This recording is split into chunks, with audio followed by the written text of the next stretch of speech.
Today, the city began 2 days of public hearings on Mayor Adams' City of Yes housing proposal. This plan is designed to address the housing crisis by changing zoning regulations to allow more residential units to be built. Today, the Planning Commission cited the lowest apartment vacancy rate since 1968. The mayor says his plan would create more than 100,000 new homes over 15 years.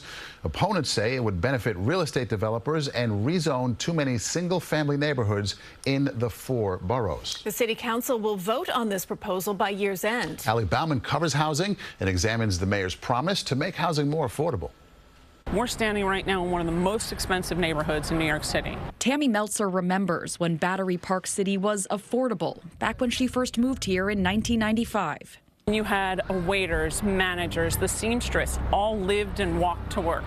After the neighborhood was devastated on 9/11, tax breaks incentivized developers to rebuild here and include affordable housing. And it worked, until those new units stopped being affordable. In Lower Manhattan, we've lost more affordable housing than anywhere else in New York State.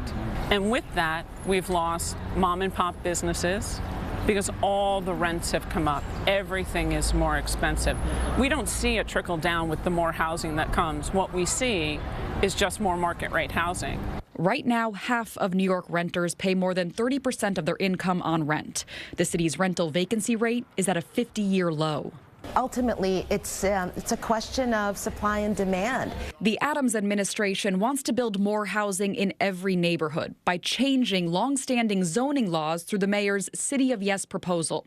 Citywide, that plan would allow empty office buildings to be converted into housing, lift parking requirements for new buildings, and encourage single-room apartments with shared kitchens or bathrooms.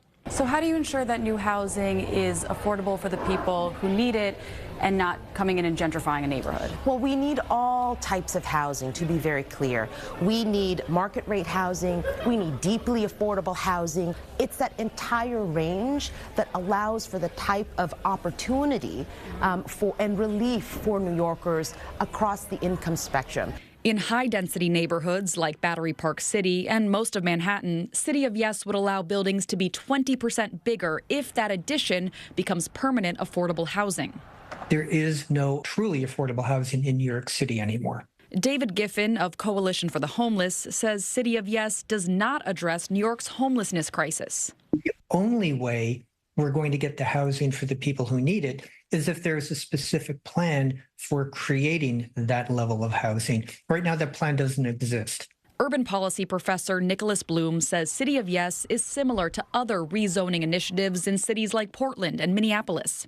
There is evidence that more housing production, as in other cities, can have a kind of filter effect where it essentially does reduce rents for many people. But Tammy Meltzer fears she cannot withstand more development in Battery Park without a guarantee of affordable developments.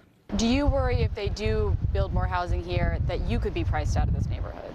Oh, I will definitely be priced out. The worst thing is my kids won't be able to come back and live in the neighborhood that they grew up in. In Lower Manhattan, Bauman, CBS News, New York. And in the second part of our series tomorrow, Allie takes a look at how the City of Yes proposal could change neighborhoods in the 4 boroughs other than Manhattan. Allie's our housing reporter. If you have a story idea for her, just scan the QR code right there on your screen.